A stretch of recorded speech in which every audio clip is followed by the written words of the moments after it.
we're back with another chapter of Me at the Maze by LizzeXX. We are currently on chapter 29, which is the second part for the Impossible Planet episode. If you want to follow along, which I always do highly recommend you do, it makes it easier to follow along with what I'm saying. Chapter links for both archive and fanfiction are in the description below. But you can pick and choose. There's not really any difference as far as I'm aware, except archive will have pictures from the episode with Angel in. So it'll be like one per episode. So every episode is like 3 chapters. So 1 in 3 chapters. I think. That's right, yeah. So let's just get right into it, shall we? With chapter 29. The Impossible Planet. The Army Rises. What is it? Rose called as they bound down the hall. The Time Lord's frantic. What's wrong? Open door 19. The doctor dashed across the canteen. Close door 19. He spun the wheel, trying to open the door back to the other corridor. Stupid doors, come on! It swung open and he was out again. Open door 17. They rushed down the corridor, opening another door. Open door 16. Doctor! Angel called. It won't work! But the doctor shoved against the next one regardless, frantically pushing the button to open it, but it wasn't working. Door 15 out of commission. Can't be! Can't be! He exclaimed. What's wrong? Rose cried, finally catching up to them. What is it? She watched the doctor open the small round window in the door and looked through it. Doctor, the TARDIS is in there. What's happened? The TARDIS is gone. The doctor backed away from the window, devastated. Door 15 out of commission. Earthquake. This section's collapsed.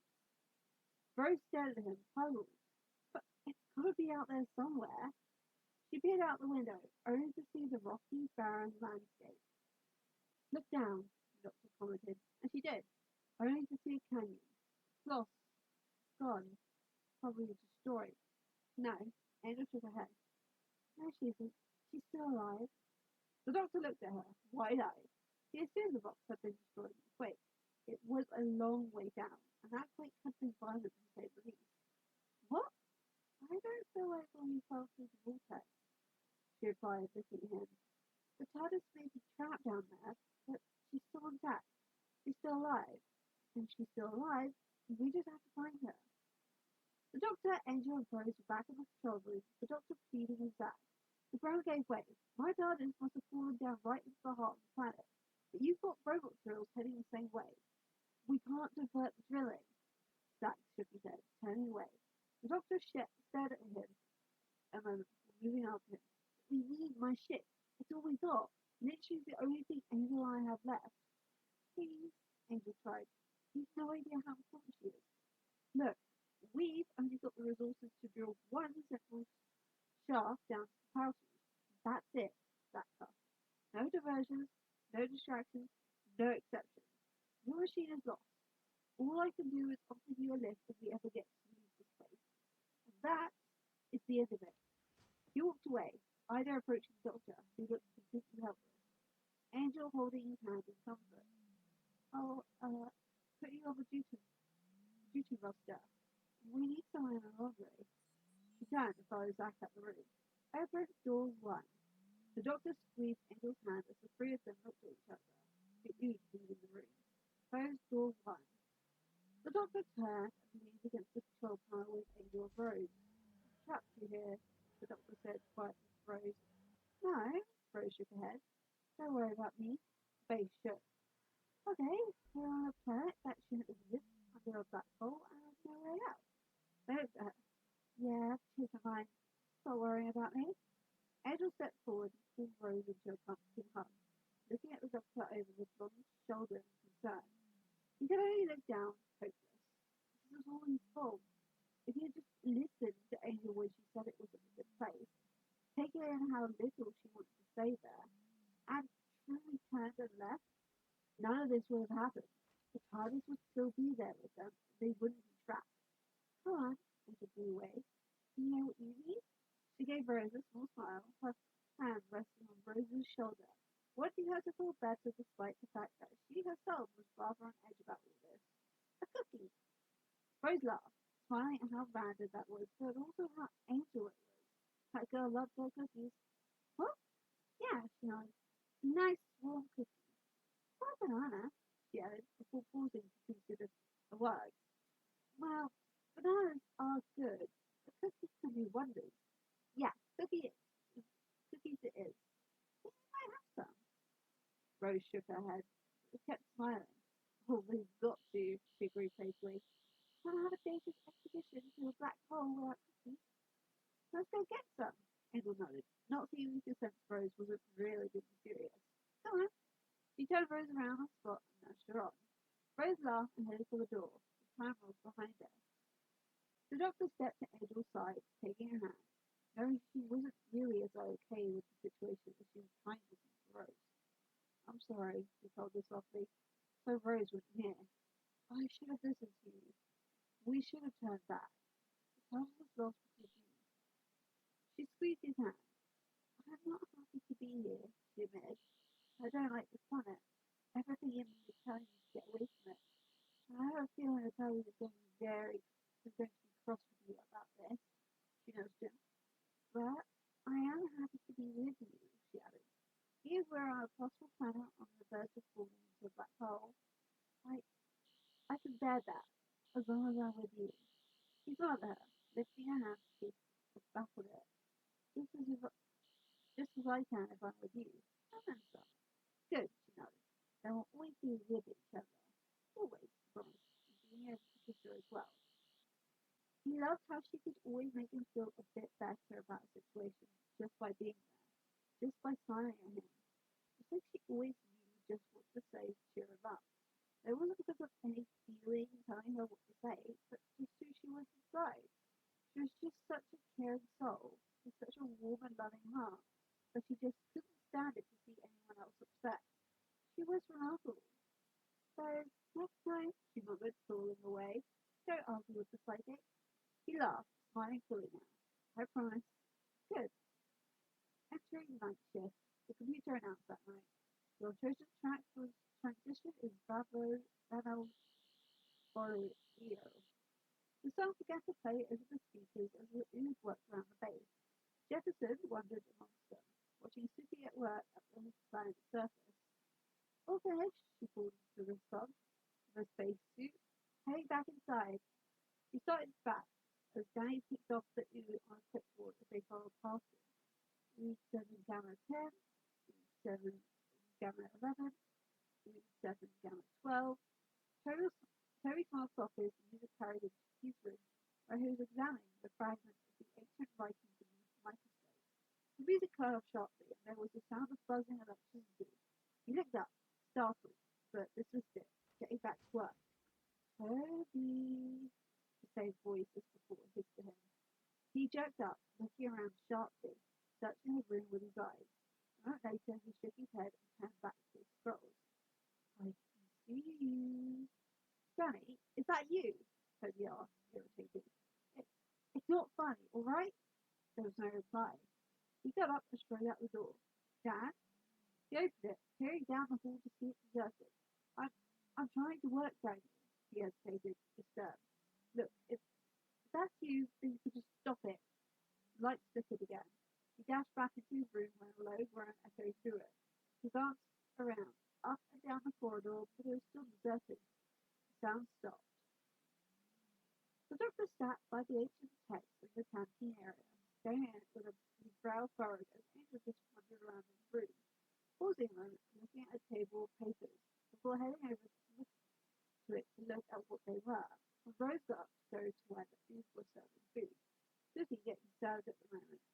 No cookies, unfortunately. Danny, check the temperature of the ood habitation. That called over the speaker. It seems to be rising.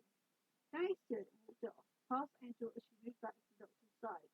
When Susie noticed Rose standing a few feet away from the ood hatch.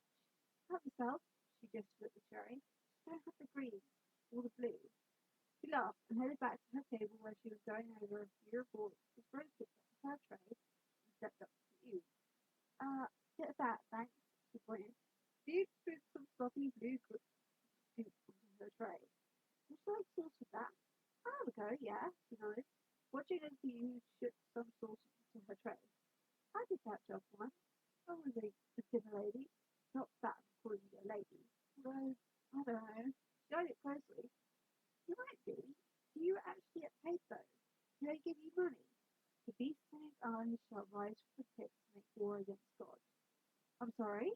Apologies, you said, after shaking thought. I said, I hope you enjoy your meal. Yeah, she replied, watching carefully, recalling Angel's warning to keep an eye on the ooze before turning and joining them back by the wall, already feeling safer to be away from the ooze and nearer to them. Zach worked away in the control room, eyeing the hologram of the drill. Drill head now at .6 speed, the computer announced as Zach tapped his keys. Drill head speed increasing. Deep pressure at 60, Zach instructed as he stood up and walked over to turn on set of controls. While his back was turned, an image of the horned beast replaced the hologram of the planet, roaring quietly. Zach spun around. I think he spotted it at the corner of his eye, but it was gone. Then he turned a wheel to open another door. Closed door 3, the computer announced. I've closed door 3. Danny rolled his eyes. He is awake. What did you say? Closed door 3. Danny peered through a small window on the door, confused. Toby sat in his dead silent room, still examining the fragments of the text. Toby, the voice hissed.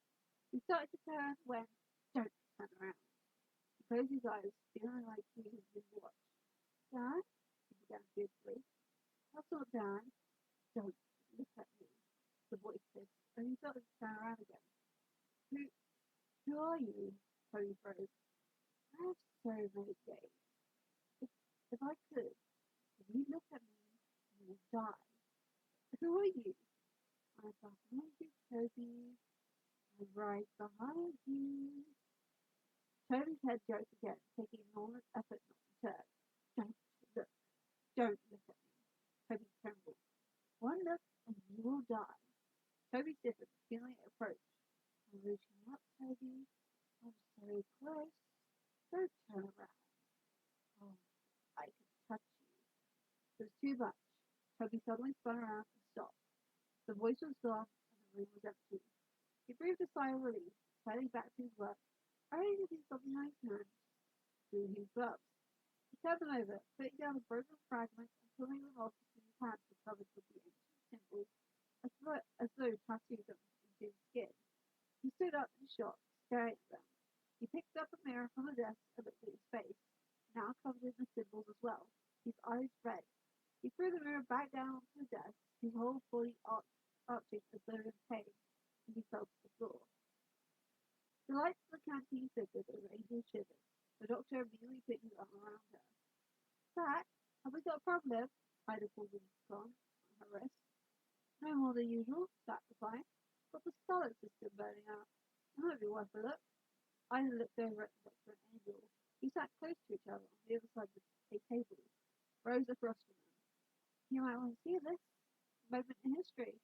She walked over to her lever and pulled it, the ceiling opening to reveal the black hole overhead, the room filling with red light.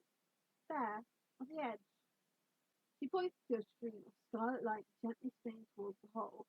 That red cloud, that used to be the scarlet system, host the Palanchi, a mighty civilization spanning a billion years, disappearing forever. The planet sun soon.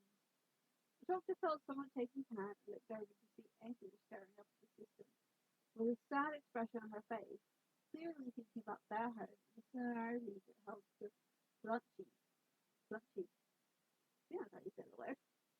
And while she had no blame for the doctor, he knew she missed their world as did he. Just the little things about it. The sky, the grass, the trees, and they were both missing it even more so now that they were cut off from Sardis, the last thing besides each other that they had their home planet. Ladies and gentlemen, we have witnessed its parts thing, Ida breathed, moved, about to pull the lever again. No, could you leave it open? The doctor asked. Just for a bit. I won't go mad, I promise. How would you know? He went mad a long time ago. Angel joked. Ida nodded, leaving the controls and turning to Slippy. Slippy, check the lockdown. Slippy got up and headed out. Jefferson, sign off the airlock seals for me. Jefferson nodded and followed Ida out, leaving the doctor, Angel, and Rose alone. I've read Dawn 18. I've seen some new things, Rose remarked, watching the black hole. Yeah, they say black holes are like gateways to another universe. Rose Door 18. Not that one, Angela remarked, eyeing it. Her stomach twisting again. It just eats away from home, Rose sighed. Go that way. The doctor pointed at the hole, a little to the side of it. Turn right, keep going for about 500 years, then you'll reach here. Rose pulled her phone out, turning it on. Rose says, "Oh, that's the first time we've gone out of range. Mind you, even if I could, what would I tell her? You built an TARDIS. You were grown, not built," Angel corrected softly. His face on, she shook her head. I mean, we could grow another TARDIS if we had a chunk of TARDIS scroll, but that would take thousands of years. Well, it could be worse. Rose tried to keep it light as their list of escape and options dwindled. This doctor said give us a list. You know what? The doctor looked at her. Alright, find a planet, get a job, live a life, and the rest of the universe. He shook his head, thinking about it. I want to settle down. In a house or something. A proper house. Doors, things, carpet. Me, living in a house. Rose smiled. Now that is terrifying. You'd have to get a mortgage, Rose teased. No, he gasped, horrified. Oh yes. Now you know how Sarah J felt. Angel nudged him, smiling. I am dying, he said. That's it. I'm dying. It is all over. What about me? Rose cut in. I'd have to get one too, she laughed. We get the same one. We'll be flatmates. Aren't we that now? Angel laughed, looking at the doctor. Curtis has carpets and doors, and if she wanted, and the Cameron circuit wasn't broken, she could take the shape of a house. Well, that, no, wouldn't be quite so bad. Best house in the universe. They fell silent for a few moments, their thoughts reminded of the lost TARDIS until the doctor sighed. I promised Jackie would always take me back home. Everyone leaves home in the end, Rose waved him off. Maybe, but you've got to have to go back to Rose, Angel told her lightly, reaching out to touch Rose's hand, squeezing it. You've no idea how lucky you are to have that. The doctor nodded. No one leaves home to end up stuck here. Yeah, stuck with you two, Rose smiles. That's not so bad. Yeah? Angel smiled at her. Yeah, she said sincerely. It's fantastic, actually. Angel and the doctor smiled, pleased that Rose enjoyed their company so much. Rose's phone rang, and she smiled, thinking their luck had changed for the better, and answered it, only to hear he is awake on the other end. Shocked, she quickly threw the phone to the floor. Toby jerked awake, nervous look in his red eyes. The trio clambered down the stairs to see Danny and Louise habitation in the room. Evening, Doctor called. Yes, Rose smiled. Mysterious trio, Danny commented, working at the computer. Are you there? Sign in. Yeah, sorry. Straight to business, the doctor cut in. For you, how do they communicate? I mean, with each other. He glanced down at the area, much like an owl tends below. Then he shrugged. Oh, just empath and pass. There's a low-level telepathic field connecting them. Not that does them much good. They're basically a herd base, like cattle. The telepathic field, would it be able to pick up psychic messages? Angel wondered.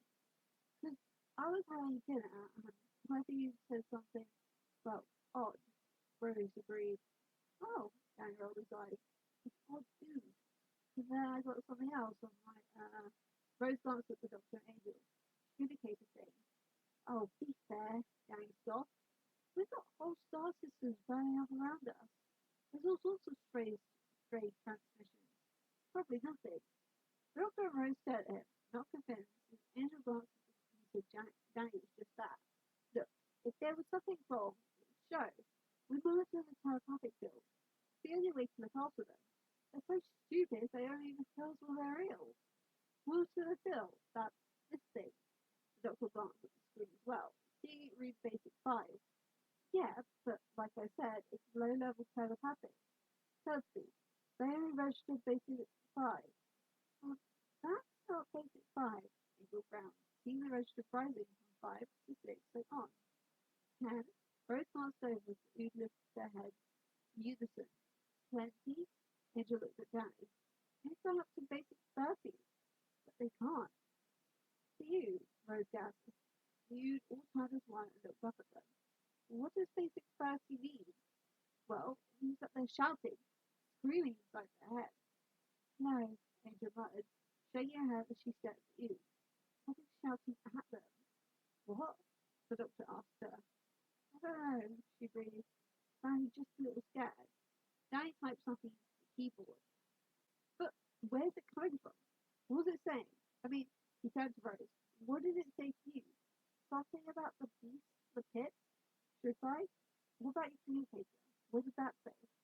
He is awake, she said after a moment of hesitation. And you will worship him, he recited. What the hell? Danny gasped.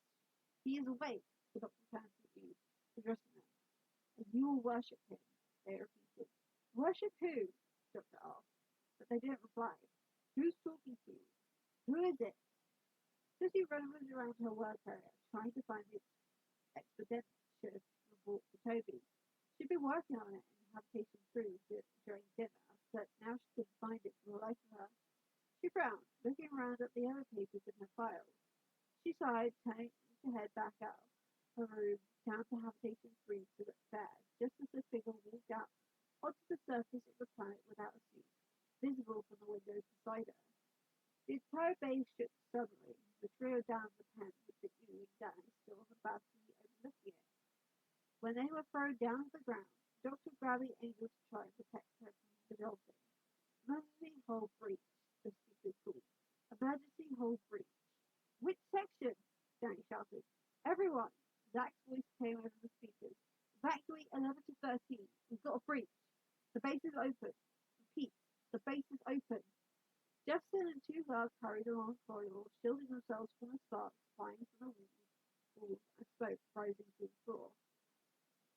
Open door 19. The doctor, Angel, Rose, and Danny ran through the corridors. Close door 19. I can't contain the oxygen field. We're going to lose it, Zach warned. Come on, Jefferson shouted, straining to keep the door open. Keep moving. The doctor, Rose, Angel, and Danny ran from one direction, running to Ida and the 2 other guards in another. And you too, Toby. Jefferson pulled the boys through the door, his face and eyes back to normal, slamming it shut as Toby fell to the floor. Breach still, the speaker called. Breach still. Everyone all right? The doctor dashed over to them. What happened? What was it? Oxygen levels normal. Hull breach, Jefferson gasped, catching his breath. We were open to the elements. Trouble is, we'd have been expecting that black hole at close quarters. Rose knelt down by Toby, helping him sit up as he sweated and panted from the floor. Angel slowly stopping as she eyed the boy with a frown. That wasn't a quake, the doctor said. What caused it? We've lost sections 11 to 13, Zach called over the com. Am I all right? We got everyone here except Sooty, Jefferson replied. Sooty, report. Static sounded. Sooty Bannister. That's an order. Report. But again, only static. She's all right, Zach called, and a sigh of relief from Jefferson and Ida. She picked up her biochip. She's in habitation 3. Better go and check. She's not responding. She might be unconscious. Toby looked down at his hands, turning them over to see them clean. Unnoticing of Angel watching them closely. How about that, eh? We survived. Habitation 3, Jefferson nodded. Go on. I turn off and say this, but I think we could all do with a drink. Go on. He led them down the corridor, everyone but Toby, Rose, the doctor, and Angel. The doctor crouched down by a severely shaken Toby. What happened? He swallowed, speaking very fast, flustered. I don't know. I was working and then I can't remember. All that noise. The room was falling apart. There was no air. Come on. Rose helped them up. Up you get. Where else is Protein 1? She tucked her arm around Steve and led him off down the corridor. Angel stepping to the side, out of their way, as though avoiding touching Toby. Oh, you've gone native, the doctor called after her. Oh, wait, don't knock it, she shouted back. Nice. Protein 1 would just be, she took her tongue. Dash of free. The doctor laughed, for noticing Angel's frown as she stared after them. What is it? I don't know, she replied. She felt like something was off with Toby, but whatever it was hiding itself. She couldn't be certain, but it was tearing her apart. There was a danger there, she knew. Toby was somehow involved, but she didn't know how. And her feelings were just so jumbled. All she could feel was the darkness, fear, something twisting in the very essence of the planet. She needed to know. Not knowing would place everyone in so much danger. How could she help if she couldn't understand her feelings enough to express them? How could she stop the humans from making a mistake or wandering into a trap and being harmed if she didn't know what was happening? She couldn't even explain to the doctor what was going on if her feelings were so scattered. Angel, he frowned, watching her as she seemed to grow deeper in her thoughts, more frustrated. He walked over to her, taking her hand. What's wrong? She shook her head. Everything. What? He blinked. She frowned, shaking her head more, even more frustrated. I don't know why I said that. She nodded, reaching out to touch his cheeks with his hand. I want to try something, he began, staring into her eyes. You've been getting more feelings than normal, yes? She nodded, knowing he'd seen her expression shifting whenever she got a feeling. Close your eyes, he whispered, as she did. Now, just feel. Her forehead scrunched in concentration. No. He stroked her cheek with his thumb. No thinking, no concentrating, no forcing anything. Just let yourself feel. She took a breath and relaxed as much as she could, still on edge about the planet, but enough where she was very focused. Good, he smiled, watching her. You don't like it here, he reminded her. She nodded. It was dark, and there was something off about the east. She nodded again. What else is there? He's right, she murmured, her heart starting to race as she felt her feelings bubbling within her. Almost like they were trying to brush to the surface, but weren't quite strong enough to do that. About what? There's something in the dark, calling out to you. What is it? She inhaled sharply. The beast of the pit. It's trapped, but it's not safe. We're not safe. He frowned, seeing her almost starting to panic, breathing heavily. Why not?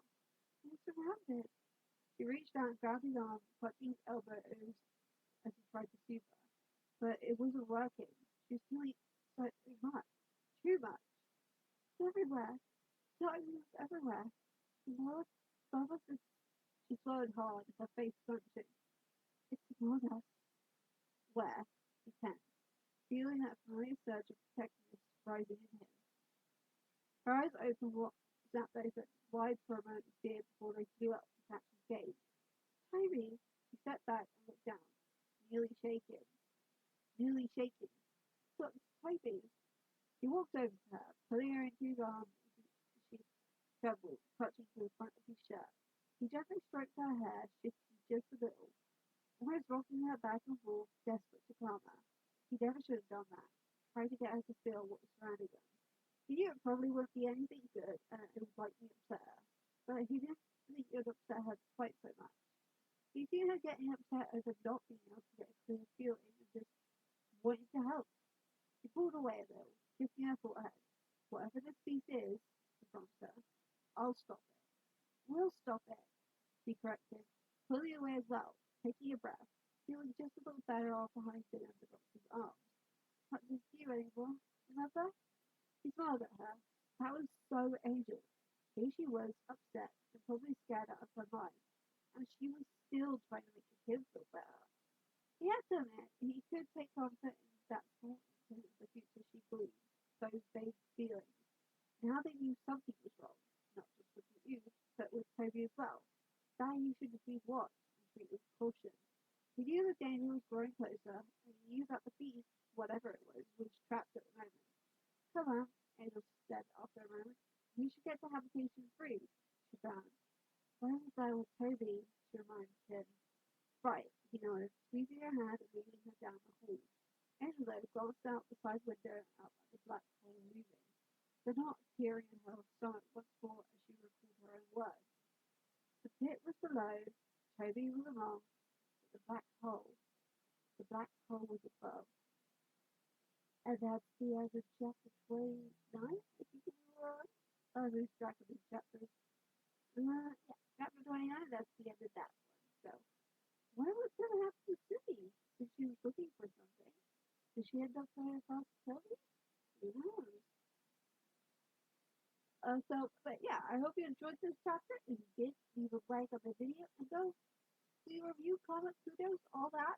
Like I said in the beginning, definitely give me the description below for both archive and fanfiction. I don't want any comments on this video. I want you to go show the absolute love. You don't need an account on fanfiction and maybe on archive. I'm not too sure about archive.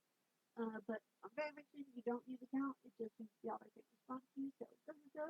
Please do go. Be sure to subscribe. So we see you Friday and Saturday. Hopefully next Friday and Saturday too. So, yay! Hopefully that. But yeah, I'll see you guys next video.